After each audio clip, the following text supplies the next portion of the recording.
Welcome back to Learn SKN, and this paper is one for those who are doing the January paper. And so we're going to run through January paper, paper 3, so you can see what it is all about. So this is January 2023, and we're going to run through it right quick. Alright, but before we do so, please make sure you check the link in the description if you want to obtain the multiple choice booklet that I put together with the questions from the past 6 years, from 2019, 2020, 2021, the January 2022, the January 2023, and also the May-June 2023. All right, so check out that in the description below. All right, so let's just jump into this one. So as you know, the paper 3s are normally in the form of a case study. And so you have to read and then answer the questions. But the content is the same as if you would have been studying for a regular paper 2. Whereas once you're studying, you shouldn't have a problem with the paper 3. It's a case study, and it's almost sometimes a little easier to me than other paper 2s because some of the answers can be in the case study, and they can also draw your mind after reading the case study. So case study: Tropicate, sun set in. So we're looking at section A. James and Janet Bailey are twins who grew up on the island of Spiceville in a 10-bedroom plantation-style family home built on 5 acres of land. When their parents died, the twins decided to turn the family home into a small bed and breakfast business, which they named Tropical Sunset Inn.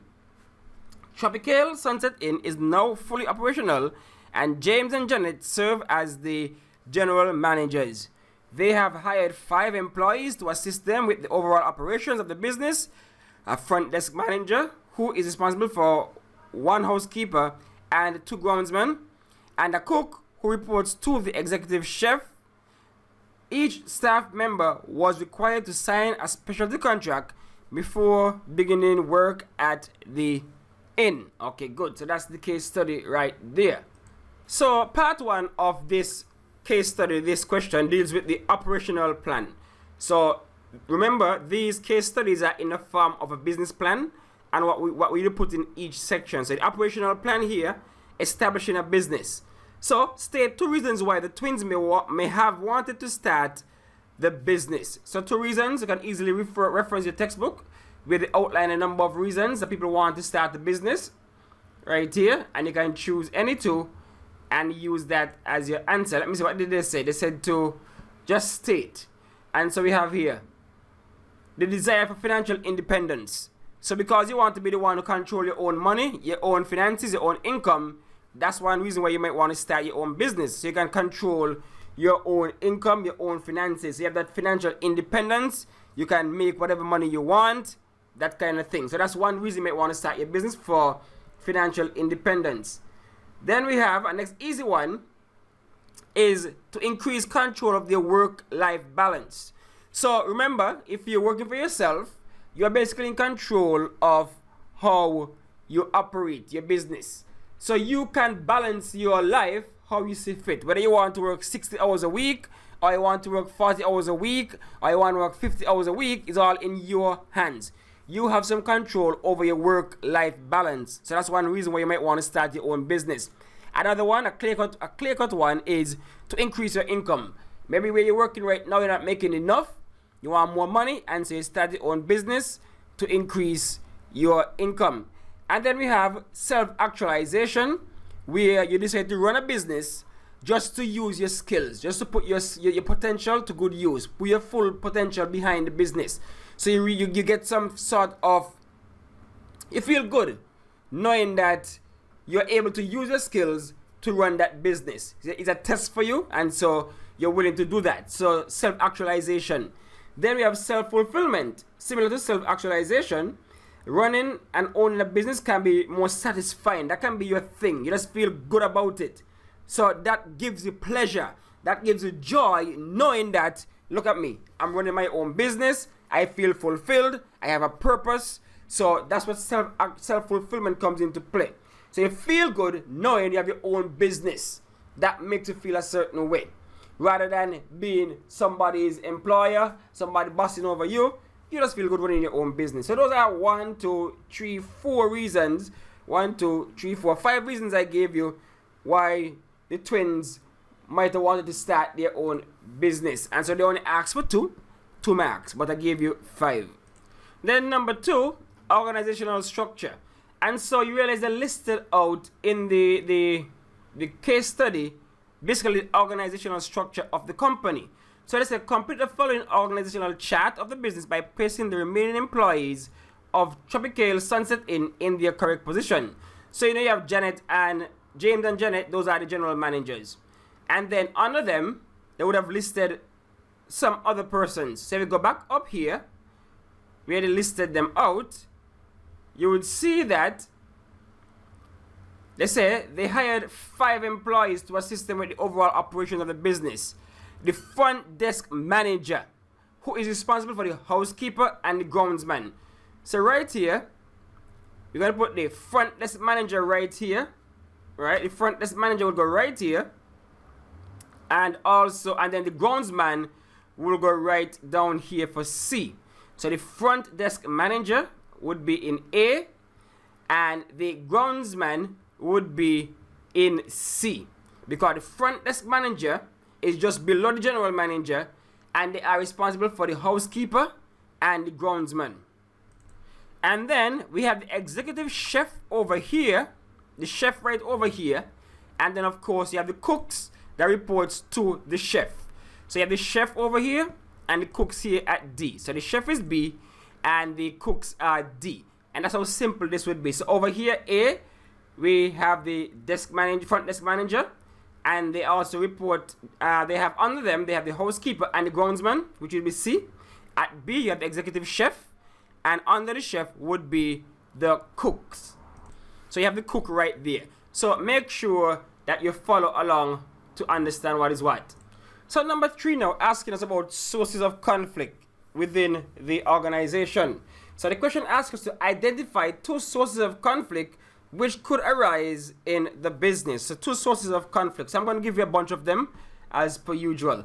So sources of conflict, we have a whole bunch here. We have a nice graph, a nice chart showing us some sources of conflict, and we can choose a whole bunch. So you have pet disputes, unfair dismissal, sexual harassment, job security issues, refusal to allow employees to gain trade union representation, abuse by the management, verbal abuse by management, gossip, poor working condition, preferential treatment by managers.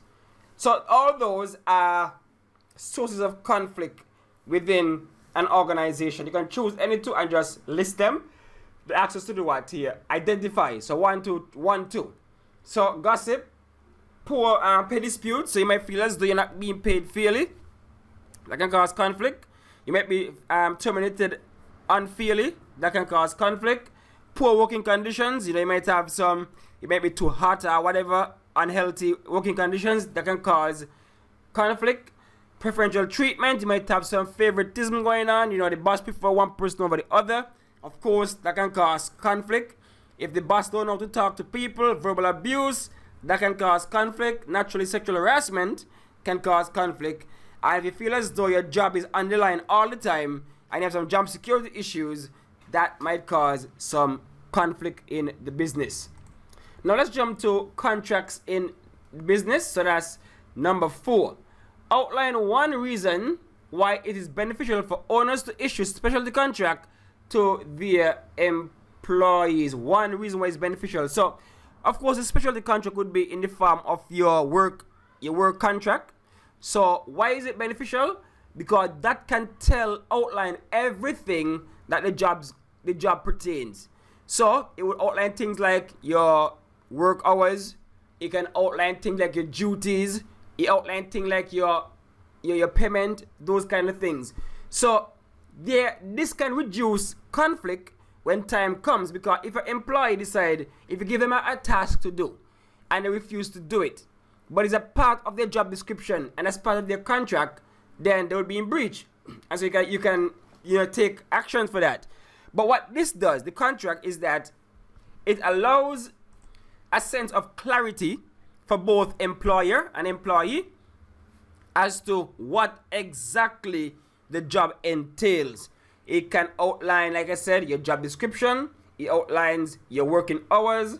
It outlines, how you might get terminated, things like that.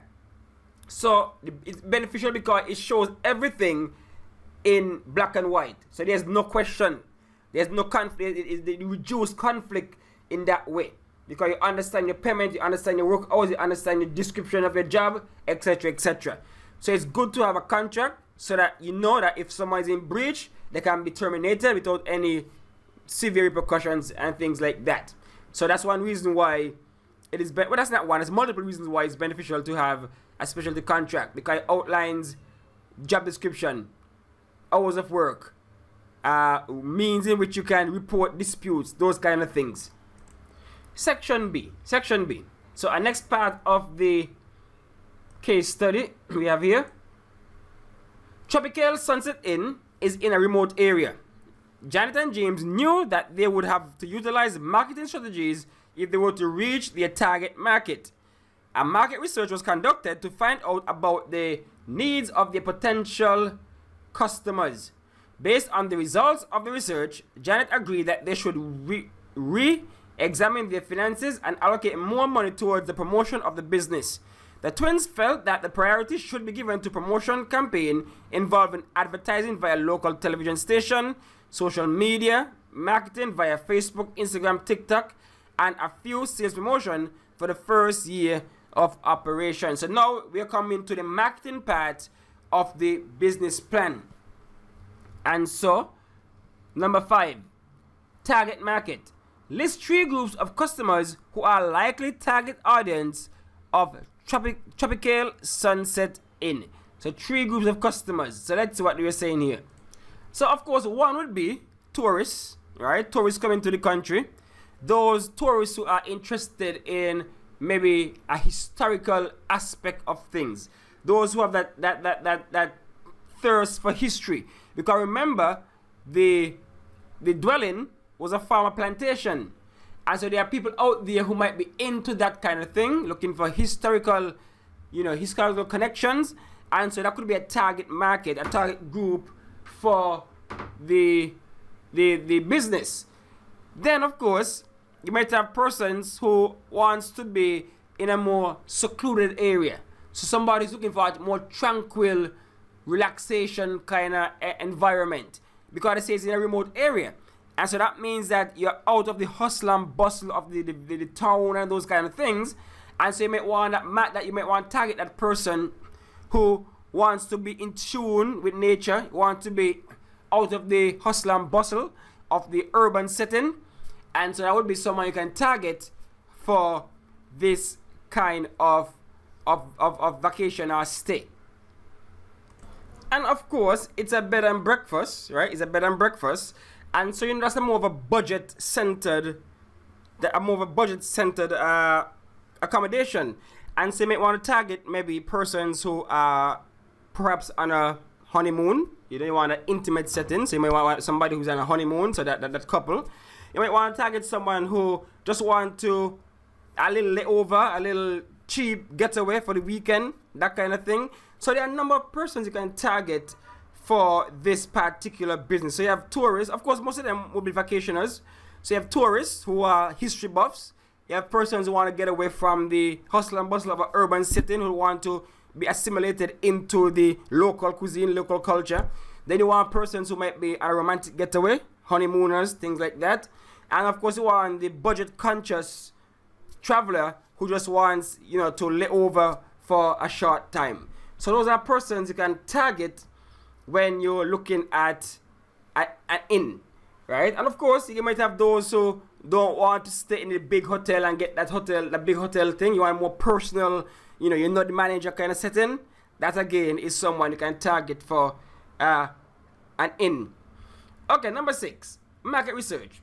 So there's 2 other reasons why Tropical Sunset Inn would have conducted market research. So you want to conduct market research for a number of reasons. 1, as I say, to find their target market. That's 1. 2, to find out the demand for that form of accommodation, right? So you have to find out the demand for what you're offering. So you have to conduct research for that. 3, to see what competition is out there. So you conduct market research to tell you who is competing against you, what you're up against.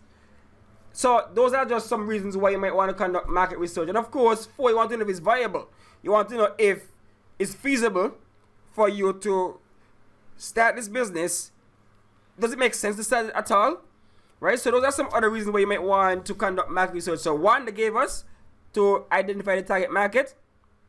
2, to assess the demand for your product. 3, to see the competition that's out there. 4, to see if the business is feasible or viable.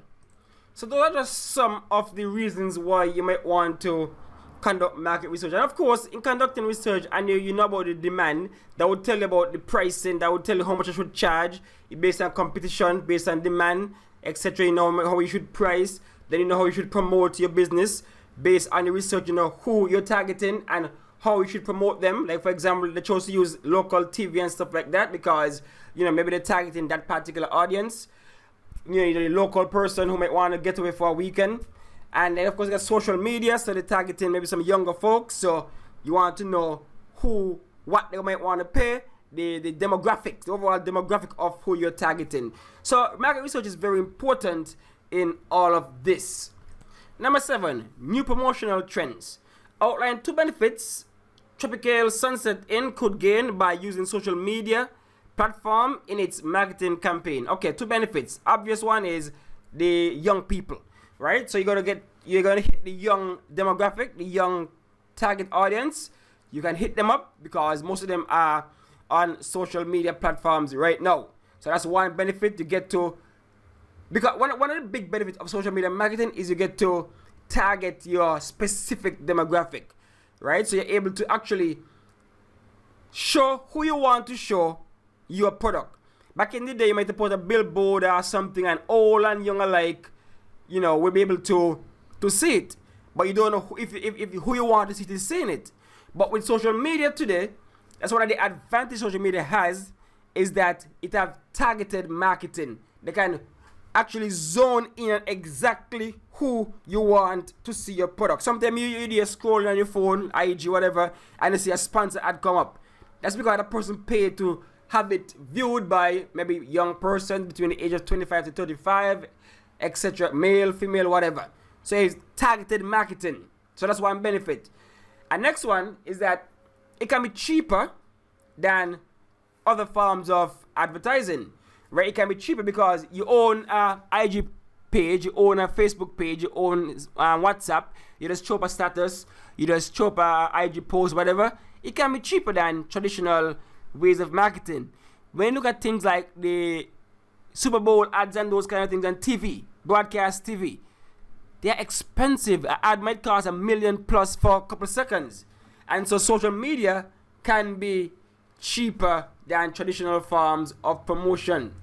Of course, another advantage, a benefit of social media marketing is that you're able to build your brand better.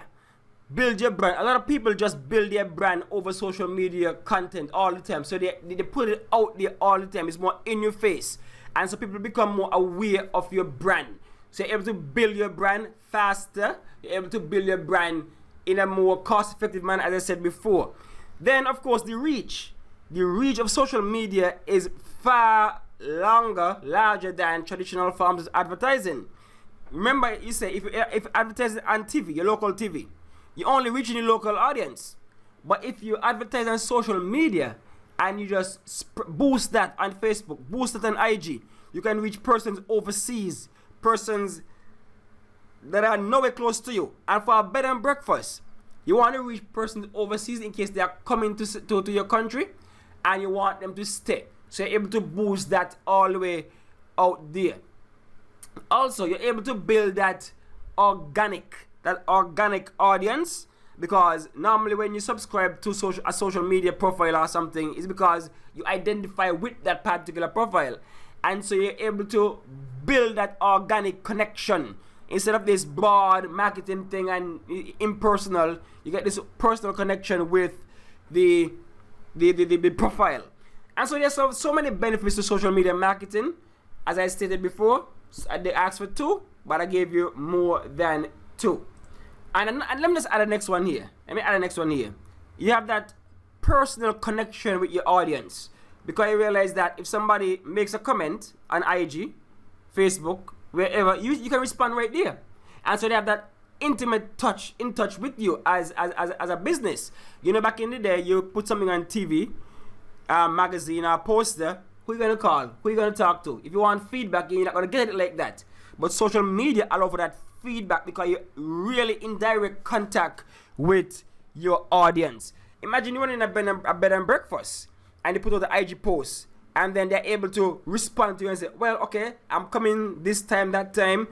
You know, ask questions, you answer them right there. So you can see all the advantages and benefits of social media marketing. Number 8, promoting sales. So, outline 3 roles that advertising could play in promotion of Tropical Sunset Inn. 3 roles that advertising could play. Okay, so advertising, 1 role, of course, is to inform, right? You give persons information about the inn, opening hours, number of rooms, etc., etc. Information, the phone number, the address. So it gives you information, right? It gives you information as it relates to advertising. That's 1. 2, advertising allows you to connect with your target market. So you're able to connect with the target market because I guess when your ad speaks to them, it can resonate with them, and so you're able to have that connection with whomever your advertisement is targeting. Because sometimes you're watching TV, you see advertisement comes up, you know, about some drug or something. You're young, they ain't got nothing to do with you, right? You ain't keep on outright these drugs just yet, nothing like that, because you're young, and so that ad ain't really responding to you. But if you see something come up, you see one of your artists going to perform wherever, you see a new shoe out, a new shoe drop, whatever resonate with you. Once it's targeted at you, you're able to connect and resonate with you as your audience, your target market. So that's the next one. It allows you to connect with your target market. So 1, information. 2, connect.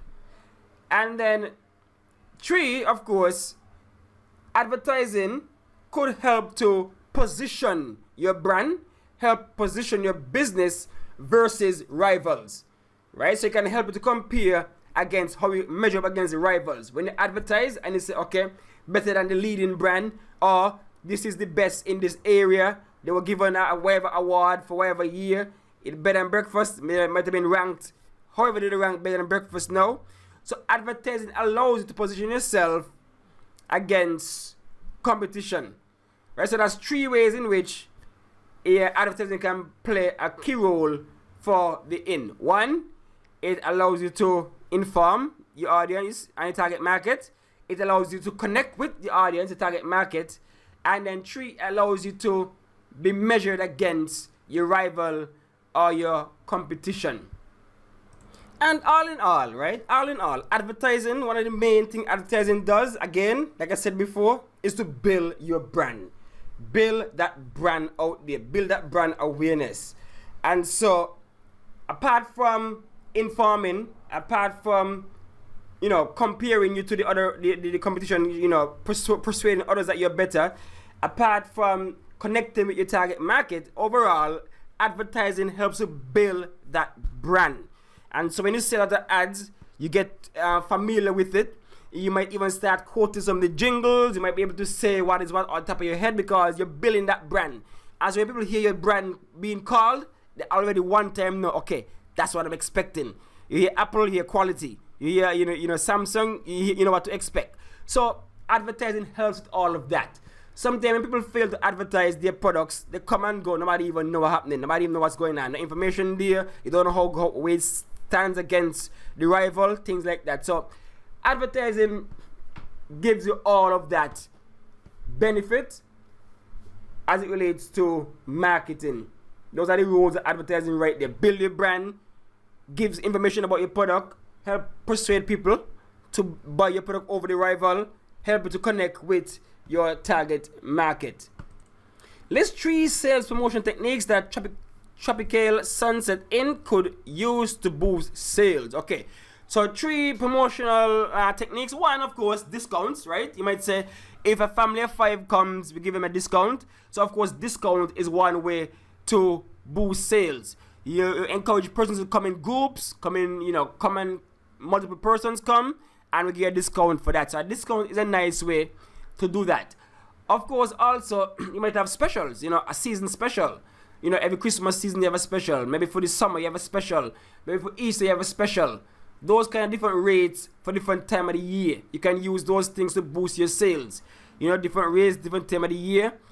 That can be used to boost your sales. You can do things like, maybe loyalty points. Loyalty points where if you stay by the inn a number of times, you get a free stay later on. Added to that, you can have coupons, right? You can have coupons that you can use to reduce, you can team up with maybe a carrier or something, and if they stay with you, they get a coupon. If they book with you, they get a coupon for some money off. Loyalty points, as I said. You might have a way where if you visit me, if you stay in the inn X amount of times, maybe the 5th visit might be free, right? Those kind of things. You get points built up towards a free stay.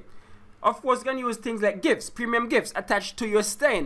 So if you come to my inn, you're met with maybe chocolate or champagne or whatever, nice gifts that can encourage persons to come ahead and stay at our inn. So all those are techniques you can use to promote the inn, so discounts when you come in as a group, loyalty points, you come X amount of times, you get maybe a free stay. Gifts attached to you being staying there. Maybe you get a complimentary champagne, complimentary pickup from the airport, those kind of things. You might have a coupon. You might be able to, if you book on Expedia.com, if you book here, you get a coupon to reduce the rate that you got to stay. You can have in-season, off-season rates, different rates for different time of the year. You might have a local rate so that you can encourage locals to come and stay at your inn. So those are ways you can promote sale promotions for an inn, a bed and breakfast. Alright, number 9, terms of sales. Identify 2 terms of sale the owner could implement which the customer of Tropical Sunset Inn would find favorable. So identify 2 terms of sales that the owners could implement. Okay, let's go. 2 terms of sales. Of course, 1, you can use credit, right? They can pay using credit card.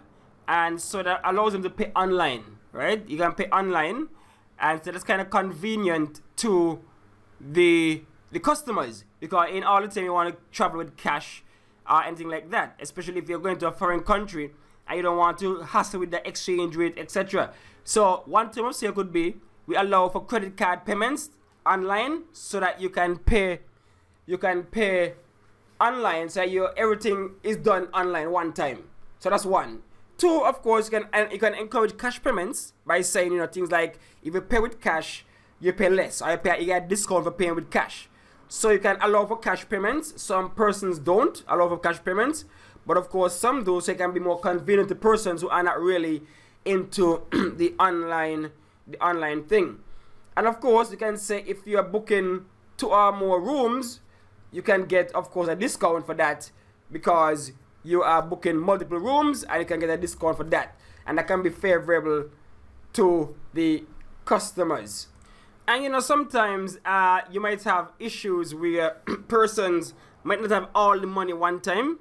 So maybe as a vacation spot, you can have a way in which persons can pay in installments leading up to when they arrive at the inn. So maybe you can put up and have a package and you pay in installments. You can pay in installments for your stay at the bed and breakfast, because that allows them to pay piece, but not, of course, you have to finish paying off before you even reach, right? So you can pay piece, but pay off by the time you reach. So those are terms of sales that the inn can use that can be favorable to the customers. Okay, number 10, section 3 now, the last section, the financial plan. After 5 years of operation, Janet and James decided to renovate Tropical Sunset Inn and beautify its environment to make it a 4-star property. They agreed to use a portion of their savings and to obtain a loan from a local bank to finance the required upgrades. While organizing their finances, they were informed that in addition to taxes on their profits, they were required to pay a newly introduced value-added tax of 8% on every occupied room at the inn. The new government tax would have quite an impact on the profitability of the firm, but the twins believe that the planned expansion could provide a cushion for the increased expense. Okay, good. Government up in the thing now. So, environmental protection. Suggest 2 government environmental regulations which the firm should comply when undertaking its beautification plans. Okay, so one would be, of course, dumping, right? Don't dump the refuse or the rubble or whatever inappropriately. So make sure you dump them properly. You take them to the landfill or wherever, instead of just dumping them anywhere that the government doesn't deem fit for the dumping of garbage. So you have to keep that in mind. Of course, you might have noise during, your renovation time, and so you might want to make sure that you do not go past a certain time of day where the noise would disrupt your neighbors, because there are laws in place where you cannot have certain level of noise at certain time of day because people need to sleep, right? So that's more like noise pollution in a sense. So that's one regulation that they can comply with when they're doing that. Of course, you might want to bring in new plants, right, to beautify the place. But of course, you have to make sure that you are adhering to whatever regulations that deal with the importation of plant materials. Because sometimes you bring in a plant material and you have on some kind of disease or some kind of pest that can be destructive to the local ecosystem. So of course, you have to make sure you adhere to whatever phytosanitary regulations are in place for the government, so that you don't bring these things into play. Then of course, you might have regulations stating how a building should look, how the building code, those kind of things. Maybe you can't go beyond 5 stories or whatever the building codes are. Make sure that when you're expanding, you are up to code. You don't want to expand and you put too much pressure on an old building and then it collapse, things like that. So make sure you're up to scratch with your electric codes, your water, whatever codes are there. So those are some regulations, environmental regulations, which the firm should comply when undertaking these beautification plans, right? So make sure your noise level is controlled, your dumping of refuse is controlled. Make sure you adhere to the phytosanitary, whatever plant material regulations are in place. Make sure you adhere to whatever building codes are in place and those kind of things, right? So you don't want, maybe the government don't want the scenery disrupted, and so you don't want to uproot certain plants, things like that, or block off certain view when you go on too high. So make sure your building is in place with that. So those are some examples of environmental protection regulations that you can adhere to, you can comply with when doing the beautification of the property. Number 11, taxation. State 2 reasons why the government charges taxes such as the 8% VAT to the business, such as Tropical Sunset Inn. So of course, taxes, that's one reason, is that that's the government main form of revenue. The government needs to collect money. So that's one reason. Their main form of revenue is taxes, and so of course, if the government wanted to make some more money, they would introduce taxes to do so. So that's one reason. And next one, of course, might be to basically discourage certain behavior, right? They might want to discourage certain behavior, and so they would implement taxes to discourage certain behavior. For example, drinking alcohol, those kind of things. You use a bed and breakfast, you might have alcohol on site, and so they might want to implement a tax, an alcohol tax. You have to buy an alcohol license, so that you might say, okay, maybe too expensive, so I can refrain from serving alcoholic beverages. So those are reasons why they might want to charge taxes. The VAT is just an example of a way in which government can earn revenue. And so there are myriad of reasons why government might want to charge taxes. But when they say businesses such as Tropical Sunset Inn, I'm thinking more in the tourism sector.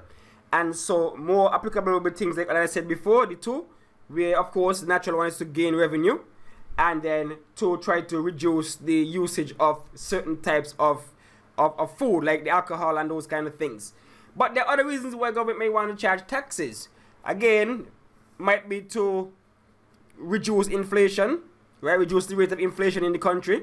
It might be to reduce competition in terms of allow the company to buy local as opposed to import, and then put on some kind of value, import duty tax and things like that.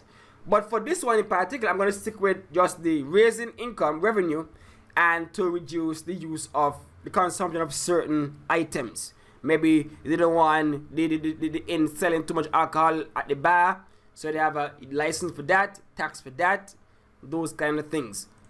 Alright, number 12. List 3 financial institutions other than local bank from which the owners could obtain low interest funding to finance the renovation of Tropical Sunset Inn. So 3 financial institutions other than local bank. Okay, so one, we have the credit unions, right? The credit union is a good place to get some financing. Credit unions, that's one source of finance. Then you have building societies. Again, these, remember, this is a property, and so it could be very well let go the mortgage for the renovation, and so you can have building societies or mutual societies. Their main purpose is to assist in building. So that's credit unions, building societies.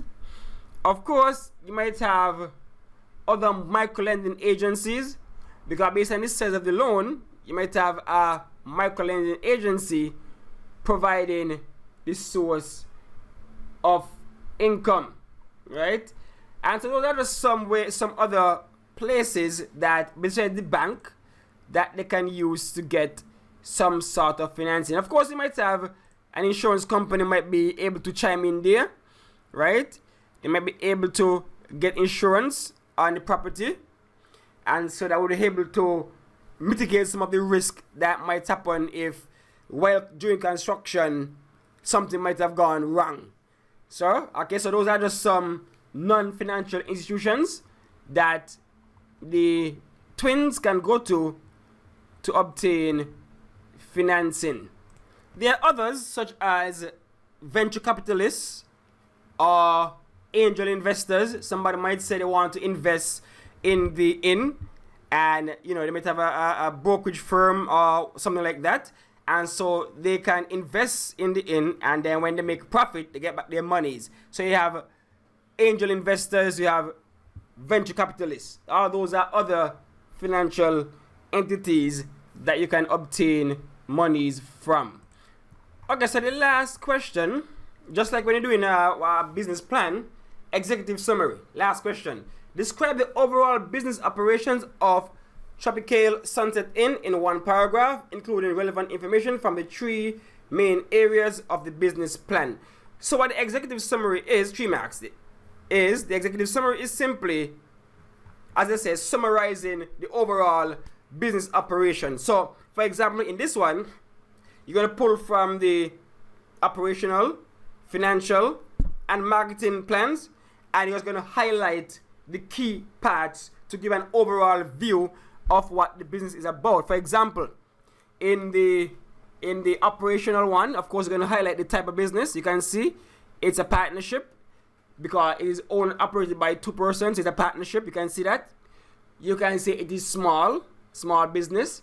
You can see the way in which it's operating. You can see which sector it's operating in, the tertiary service.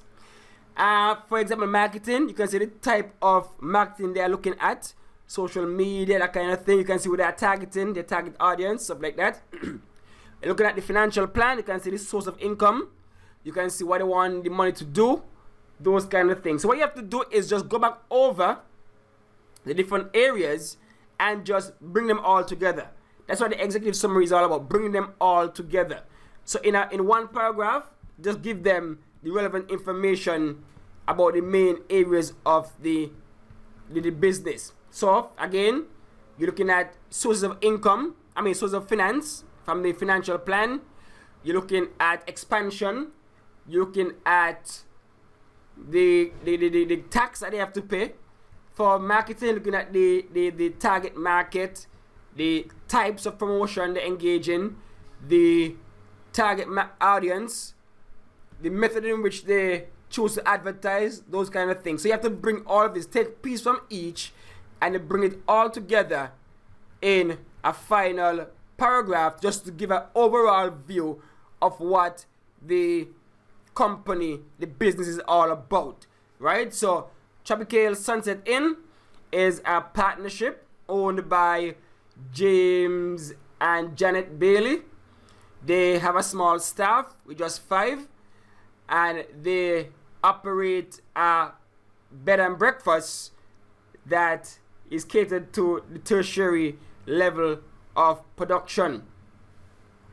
They engage in social media marketing so that they can reach the target audience. Their target audience, you might highlight what they're offering, right?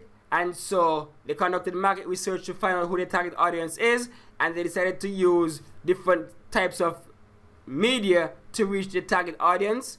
For example, they use social media to reach who they want to reach, and you might give some examples of their target market.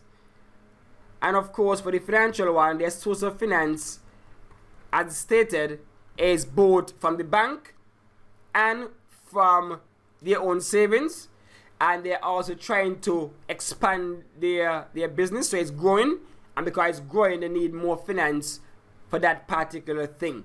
And so you can just choose to highlight the main parts of this particular case study for your summary, and that would give you just 3 marks. All right, and so just like that, we have come to the end of the paper 3 for January 2023. And so I hope this helps for those who are doing the January paper. Alright, so that's it for now. Right, you know what to do. Like, subscribe, and hit the bell to know when Learn SKN drops another video.